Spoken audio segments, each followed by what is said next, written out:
Most people focus on the moment extinction happens, the asteroid, the collapse, the disappearance, the roar that suddenly goes silent. But the real story doesn't start when the predator vanishes, it starts the day after.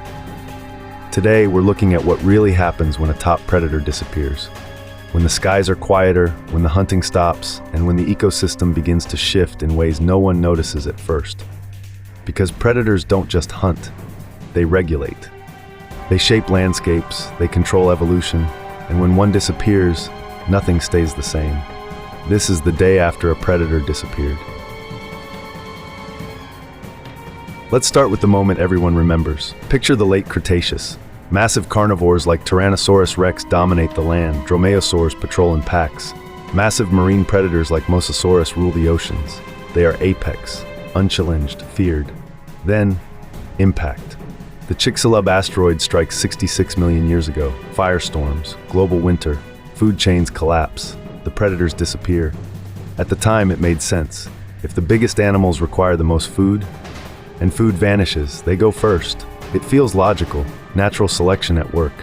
Assumption, remove the top predator, and the system stabilizes around smaller surviving species. But ecosystems don't reset like a video game, they unravel. The day after, things still look fine. Herbivores roam, forests still stand, the rivers still flow. In fact, at first, prey species might even thrive. Without predation pressure, some populations increase, juveniles survive longer, grazing intensifies. It looks like relief, it looks like balance restored. If you were watching only surface behavior, you'd say, the system adapted. But beneath that calm surface, something critical has vanished. Selective pressure. Predators don't just kill, they remove the weak. They shape behavior, they control numbers, they keep prey moving. And without that pressure, ecosystems begin to drift.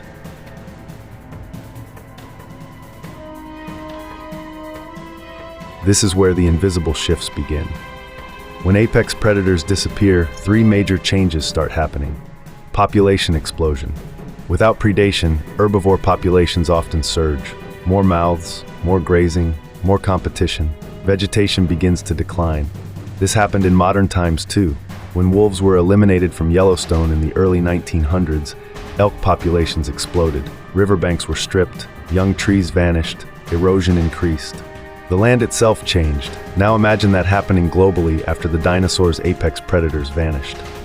Behavioral collapse. Predators create fear landscapes. Prey don't linger in open fields if they know something hunts them. Without predators, animals overgraze, they stop migrating properly, they become less vigilant. Fear disappears, and that changes survival strategies. 3. Evolution slows, then redirects. Predators drive evolutionary arms races. Speed, camouflage, armor, intelligence. Remove the predator and certain traits become unnecessary. Other traits become advantageous. Small mammals once hiding in burrows from dinosaurs suddenly had ecological space. And that's when mammals began to diversify rapidly. The extinction of large predators didn't just end an era, it created ours.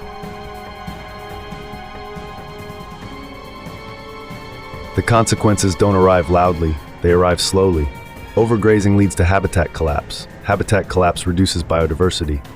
Reduced biodiversity weakens resilience. Food webs thin out. Disease spreads faster in dense populations. Ecosystems become fragile. Nothing broke overnight, but over decades, centuries, millions of years, the entire structure of life reorganized.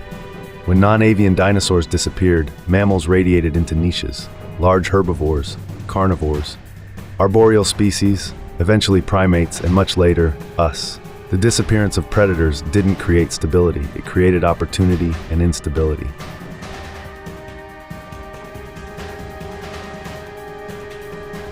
Most people don't ignore ecosystem collapse, they just don't see it at first.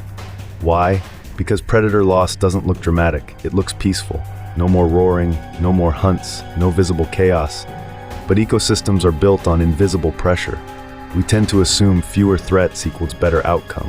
That's cognitive bias. We mistake calm for health. We overlook compounding imbalance. And by the time consequences become obvious, they feel sudden, but they never were.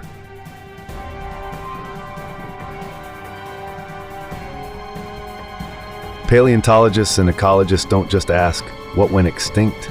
They ask, what roles disappeared? What pressures were removed? What feedback loops were broken? When Yellowstone reintroduced wolves in 1995, something extraordinary happened. Rivers changed course, trees returned, bird populations increased, beavers came back. One predator altered an entire ecosystem. This is called a trophic cascade. Predators are regulators. They stabilize through pressure. They prevent dominance. They maintain balance through fear and removal.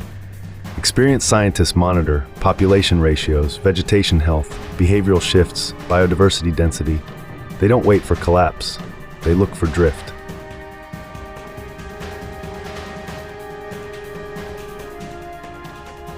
The lesson isn't, predators are good. The lesson is, ecosystems are systems. Remove a keystone, and everything reorganizes. So the better question isn't, what happens when something disappears? It's what invisible roles was it playing? Whether in prehistoric ecosystems or modern ones, the day after matters more than the event itself.